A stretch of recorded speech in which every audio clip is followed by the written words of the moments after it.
Hey guys, Danny Johnson here with a channel update. You may have seen some of the videos I just posted about a water pump replacement for the 0304 Cobra. And so this was my friend Patrick's car, and you're gonna have to listen to this car. It's almost hard to listen to this.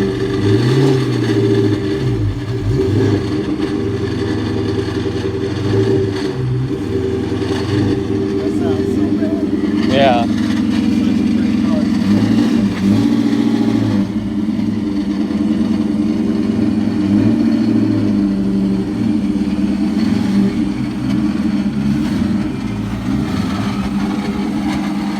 And those exhaust pipes are like that close to the ground in the back.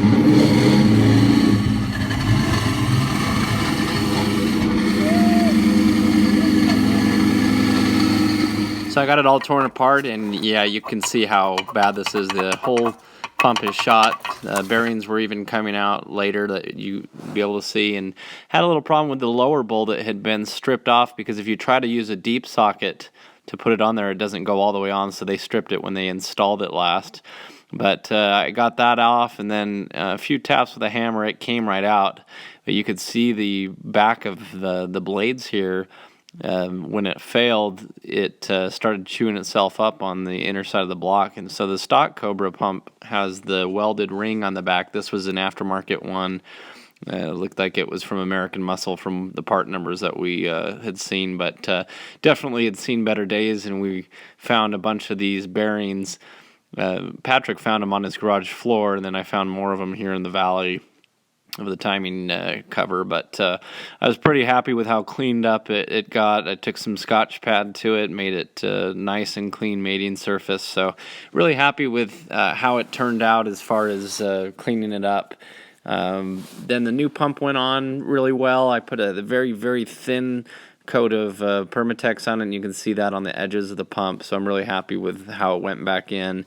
And I was able to salvage the bolt that was bad by filing it down where it had been stripped, and so it fit in there perfectly fine there. So nice to have this project done and out of the way. My twin brother Justin Johnson, you've probably seen his channel. He helped me drive the Cobra back. You like doing that with the car seat? Hey, look what I have.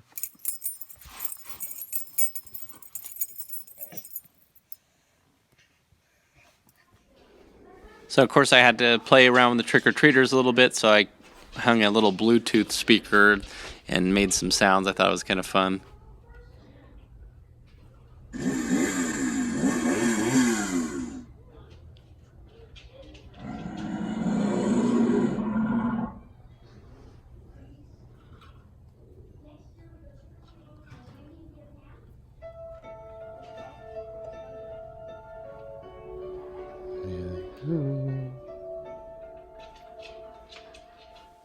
And the year before, I did an even better job. I had taken a whole bunch of parts from the white Mustang GT project and put them out in the yard.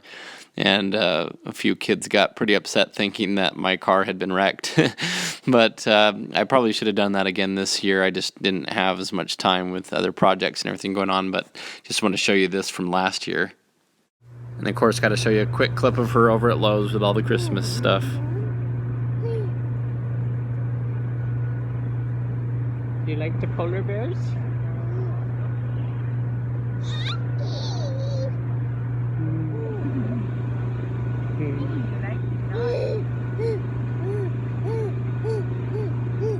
flowery. Do you see all the lights? Look at this one.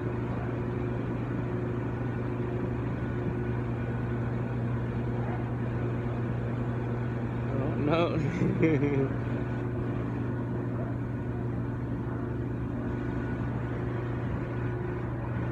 I really enjoyed taking the Denali to work one day. It's getting colder and it has the heated seats and steering wheel, so that was fun to get away with that for a day. Now I have some pretty big toes, and it's hard for me to find shoes that I really like. And these are the Nike Finger Trap Air Maxes. I loved this shoe.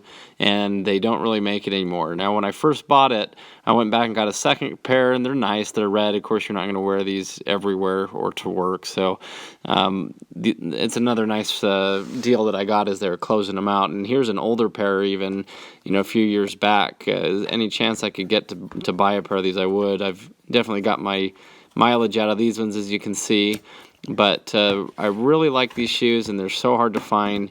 And so I found a similar pair, and it's a finger trap, but it's not the Air Max. They're kind of the knockoff, or the lesser version, stripped down version.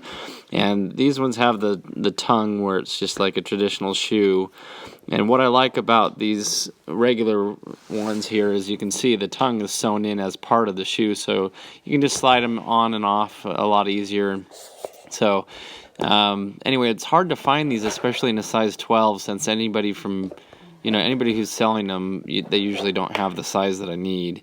And so I have been able to, every once in a while, like here, find some used. And so I bought a pair, and I'm got to be kind of picky too, wearing somebody else's shoes. You don't want to have any bad problems with fungus or anything like that. So if the shoe size, if I'm ever lucky enough to find it, and then I see that you still have the writing on the inside of the shoe, and it doesn't look like it's been worn too much, then I'll go for it. So I was lucky to find a size 12, here, and so I was pulling them out of the package here, and I'm pretty happy with their condition. They were like new condition, and I'll show you how I cleaned them. But here you can see the lettering on the inside. So, they haven't been worn so much that they've worn out the lettering on the inside. Then they probably haven't had too much mileage on them. But I pulled these ones out, and yeah, I was happy with their condition. And so it's just something I treasure hunt for on eBay if I can find the size 12 or even 11 and a half. And these Clorox wipes are what I like to use to clean them. They don't have bleach, so it doesn't ruin the coloring or anything like that. And so you want to make sure you're wearing a nice pair of gloves, since you're going in where someone's feet have been. And I clean them on the inside as well with the Clorox and kind of disinfect them. But they clean up really nice, this brand of shoe, using that. And so I'll just take them and clean them up like this. And that's just kind of what you have to do if you're trying to find a certain shoe. And maybe I'll find another one, but, it's kind of a double-edged sword. It's kind of bittersweet, because some of these, when these shoes were new, they were, over $100. And so now you can find them used. So when you do find them, you can get them for a good price sometimes. These ones were like $34 or $40 with shipping. So it's cheaper than I would have paid to buy them new if I could have bought them new. And so at least there's a little benefit of buying them used sometimes. But then again, if you want to find them new, other people know what they are, and they're going to charge you, more than the retail. So anyway, these are my favorite style of shoes, and so hopefully I'll find some in the future as well. When these ones wear out, I'll just keep my eyes open. So that's about it for this video update. So thanks for watching, and I'll keep the videos coming. Thanks, guys.